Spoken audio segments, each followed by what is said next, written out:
Hey guys, this is Jonathan, Wrestling Talking and Shop, and welcome back to the channel. Today we're going to do Today in Wrestling History for March the 8th.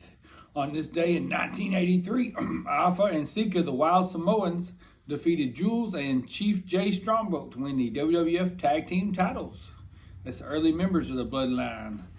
And then on this day in 1987, WWF held a tag team tournament in New Jersey. In the final match, Bret Hart and Jim the Anvil Neidhart were victorious over their team of Rick Martel and Tom Zink.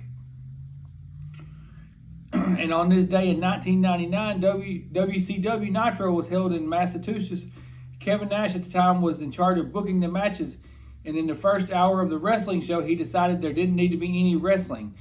Instead, we got a Ric Flair talking to Arn Anderson segment, Kevin Nash talking to Hulk Hogan segment, a Codan rap video, and Lex Luger highlight reel, among other segments. Thankfully, in the second hour of the broadcast, there were some matches shown, although the main event saw Ric Flair and Goldberg fight to a no contest draw.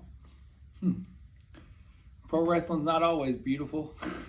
And on this day in 2010, on Monday Night Raw, Vince McMahon pinned John Cena in a no disqualification handicap gauntlet match. Cena not only had to face McMahon, but also Batista and Drew McIntyre, Jack Swagger, Mark Henry, and Vladimir Kozlov too. And on this day in 2010, TNA held its Impact in the Impact Zone in Orlando, Florida, and it featured the televised in-ring return of both Hulk Hogan, not wrestled since 2006, and Ric Flair, not since 2008. On the show, Rob Van Dam pinned Sting after just 9 seconds, and the Beautiful People, Madison Rayne and Velvet Sky, defeated Angelina Love and Tara, and in a triple threat knockout. And in the main event, Abyss and Hulk Hogan defeated AJ Styles and Ric Flair in a no disqualification match. And on this day in 2020, WWE held its Elimination Chamber pay-per-view from Pennsylvania. In the Tag Team Elimination Chamber match, John Morrison and The Miz retained the WWE Tag titles.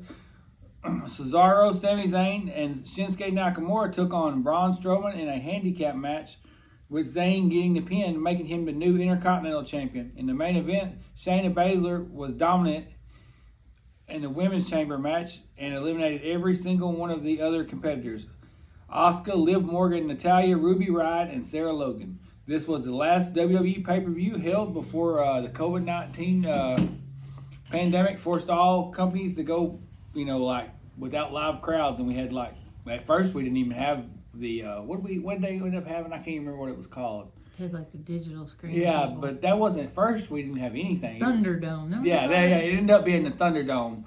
But at first it was nothing. And man, it was tough to watch. And I like pro wrestling. I love pro wrestling, but anyways, you don't realize how big a difference that crowd makes. But anyway, that's going to wrap up Today in Wrestling History. Thanks for watching, guys.